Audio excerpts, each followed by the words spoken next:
Internet. This is Daniel, and this is Driving and Dragons. Today, I just want to take a few minutes to talk about large-scale combat in tabletop role-playing games. Now, most tabletop role-playing games are not really designed for large-scale combat. To be honest, even a lot of wargaming and miniature games like Warhammer and Mage Knight, games like that, are not really designed for large-scale combat. Even though they're on kind of an army level, they're typically not done on the scale of the way historic battles are done. And D&D in particular is not set up for it. And really, there's not really any tabletop role-playing games that are particularly well suited to large-scale military conflicts. And when I say large-scale, I'm talking armies from the era that you're playing in, but more than anything else, we're talking hundreds of people plus. You can get away with some small-scale, small unit combat, even in a game like Dungeons and Dragons, where action economy is a huge deal, and you've got players that can wipe out entire units by themselves, because you're heroes in Dungeons and Dragons. Unless you're playing in just a particularly aggressive high magic world, a 5th or 6th level character can wipe out an entire platoon of foot soldiers by himself without much effort. So they're not particularly well suited to scaling up, unless you want to spend 16 hours on a single combat and you're just dying at the end of it rolling dice. So what I do, I like to use large-scale combat in my games, and I do it through two predominant ways. The first is large-scale combat should always be story-driven, and the outcome of those battles is generally predetermined. Now, I might have some adjustments that are made based on what happens, but the overall victory or defeat and the overall depth of what's happening in the world with those battles is not going to change. If the giants are going to besiege a city and that city's going to lose, it's going to lose no matter what the players do. Now, where I do change it is the players have a huge impact on the degree of that defeat as a general rule. Now, you might have some battles, smaller battles, skirmishes, that are more directly affected by the players, or you might have some extreme circumstances built in where they can actually completely change things. But in order to have a world that feels realistic and lived in, unless you're just going to play Dynasty Warriors on a table with dice, or you're just playing a totally off the wall, we don't care how the world fits, hack and slash style game, you got to have a world that feels lived in and feels bigger than the players, even if those players end up being larger than life individuals. And part of how you do that is by avoiding what they call great man history in your game. So, with very limited exception, the only one I can think of off the top of my head, the only ones I can think of are Alexander the Great and Napoleon. There's really no such thing as a single person who is dominant in a historical period. Julius Caesar, for instance, the Roman Republic was going to fall. Whether Caesar was the one who crossed the Rubicon, cast the die, and became a dictator or not, somebody was going to do it. Caesar just happened to be the person there. He was a product of the circumstances of a corrupt, dying from within Roman Empire that was going to end no matter what. Same thing happens with your players. Your players may be able to dominate their world. They may be a real game changer on the battlefield, but they cannot make up for the overreaching political climate of your world. And if it's time for that nation to fall, it's time for that nation to fall, and all they can do is maybe delay the inevitable a little bit. So the way I approach large-scale battles, and this should work with just about any system, it works very well in any edition of Dungeons and Dragons, is I'm a big believer in the point-based system. So I'm going to structure. First off, you should never use a large-scale battle in a one-shot. You should never use a large-scale battle as just a singular event in a campaign. It should always be part of a larger arc. We don't do, all right, it's level 3, and we're going to have this, the adventure of the day is going to be this large-scale battle, and it's going to get us to level 4, and then we're going to move on to the next mission. That should never be the case with large-scale battles. Large-scale battles should have large-scale consequences, which means they should span large sections of your campaign. So you mainly divide them up into 3 major categories. You divide them up into the calm before the storm, you divide them into the battle itself, and the aftermath. So the prelude, the calm before the storm, this is where the system that I use does most of its legwork. All right, I am no shame in saying this. I pilfered this from a adventure module from 2000, 2001. I can't even remember what it's called. It was not from a major publisher, and to be honest, the adventure itself was kind of ho-hum and forgettable. Wasn't very well balanced or written, but this system I felt was very useful, and I've used it ever since. Leading up to the battle, so let's say you're going to have a massive campaign. You're going to have a siege where the orc army is going to come down from the mountains and is going to besiege the Baron's castle and his town, and it's going to happen at level 6. Starting at level 1, we're moving into our regular adventures. There's hints and whispers of the gathering army all around. And you're going to go off on your campaign, and you may even go on something that's totally seemingly unrelated, but it's not. The outcome of these various adventures early in the game all have an impact on the battle later. And some of your random encounters, random things that happen throughout there, and even planned events that could or could not be ignored, side quests, if you will, they may not be necessary for the players in the campaign and in the storyline, but they do have an impact on the battle later on. Everything gets assigned a point value. So for instance, your level 1 party comes in and the Baron is having an issue with bandits in the area and raids, and you're going to be sent to take care of these bandits and these raids. And you have an opportunity to maybe converse and have some diplomacy with these bandits and convince them to take up a position of guarding the thoroughfares. And you're going to take this back to the Baron, and instead of wiping the bandits out, looting their hideout and turning them in for the bounty, you broker a negotiation between the Baron and the bandits, and now the bandits become almost highway guards. They don't have to take that route, but if they do, they get +5 points in the battle, in our battle tally.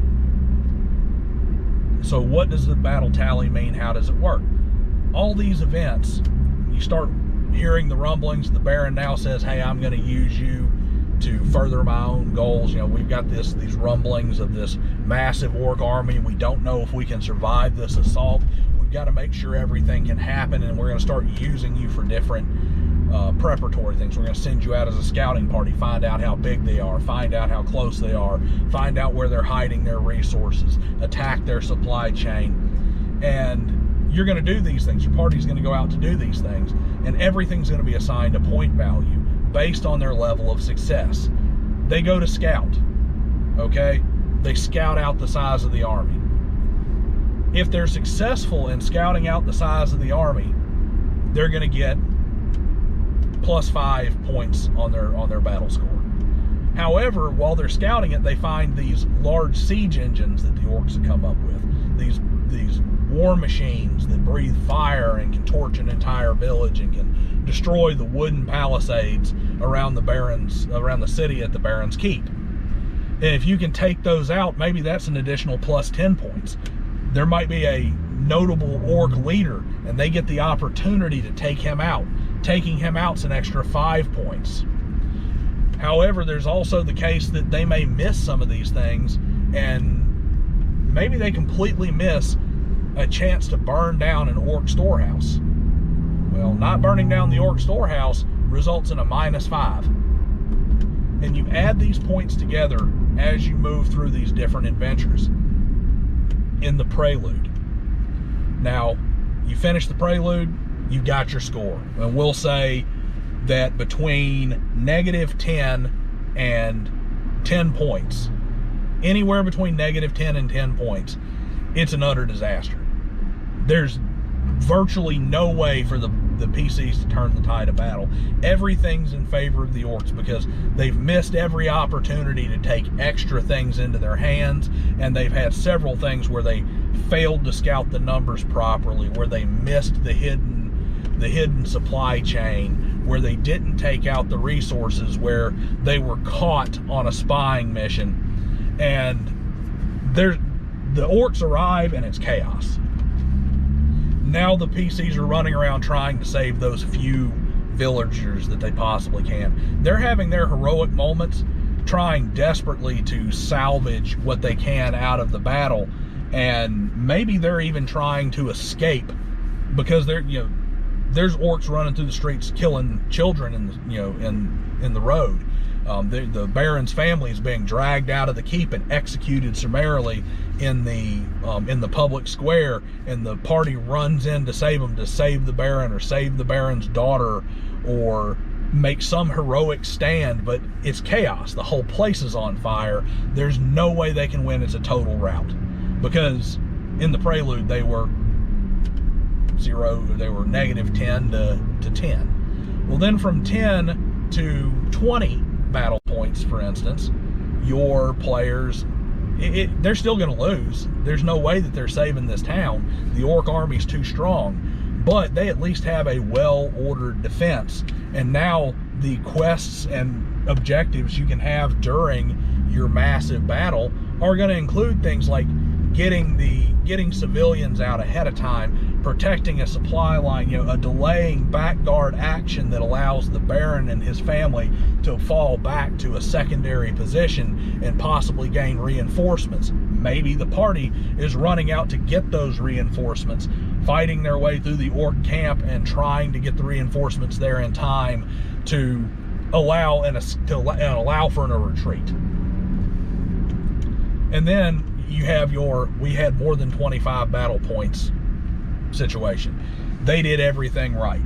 The orcs are not ready for this assault. They've had key leadership positions taken out. Once again, still going to lose because in my campaign, I've set up that the Baron needs to lose this battle. This needs to fall so that the PCs can be part of an ongoing campaign of recapturing the city and taking out this orc leader. It's an ongoing war that they're fighting in, and this battle, the orcs are winning it. But the orcs show up and this city's almost empty.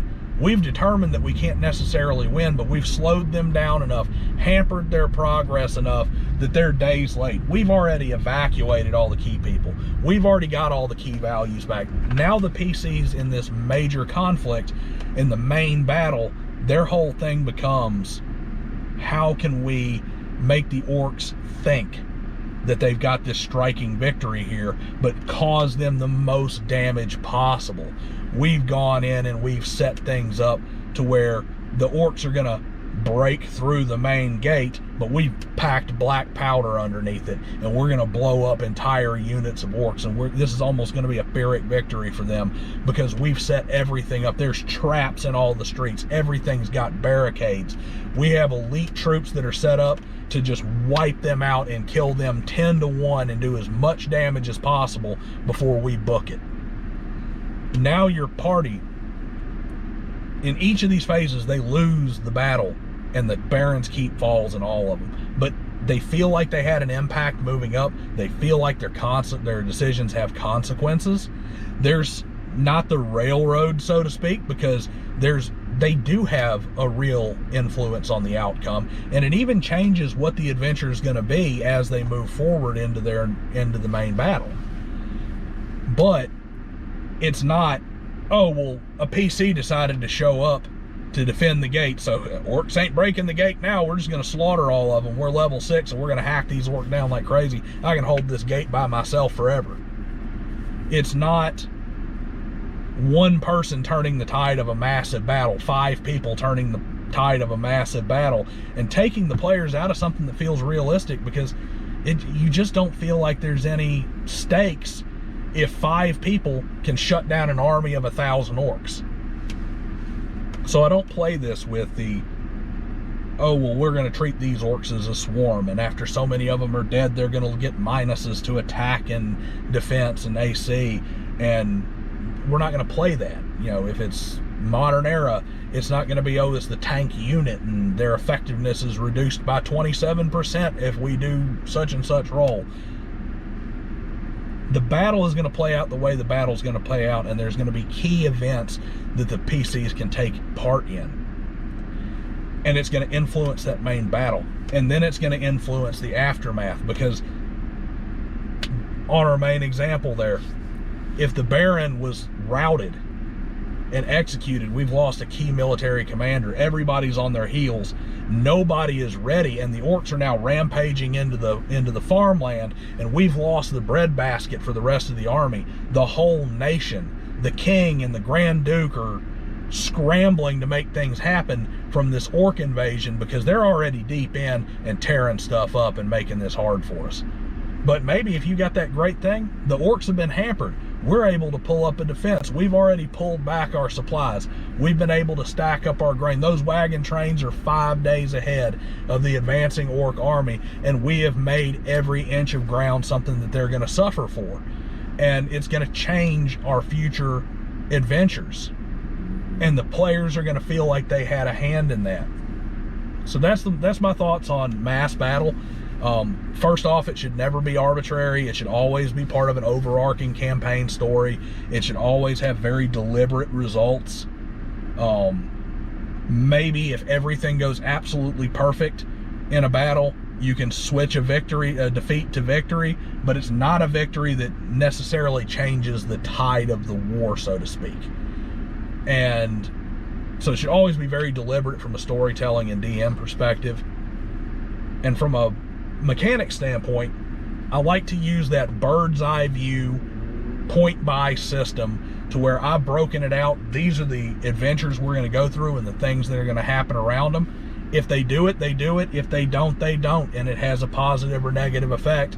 And now my party has been taught, I better explore the world around me, because it's going to have lasting implications on what's happening in the world. And maybe you just get a little bit more out of your large-scale battle experience with your party, be it modern era, one shot, one kill, Call of Cthulhu, or even cyberpunk style combat, or be it your epic D&D, where your paladin's he's tanking 900 hits. I mean, he can wipe out a division by himself, but he now feels like he has consequences, because what you've done is create a world where the consequences matter, and the battle is what shows it to your party. So that's all I got to say on that. Leave some comments below, like and subscribe if you think that anything meaningful was said here. I'd love to have some discussion about it and hear how you handle mass combat in your games. Until next time, this is Dan, and this is Driving and Dragons.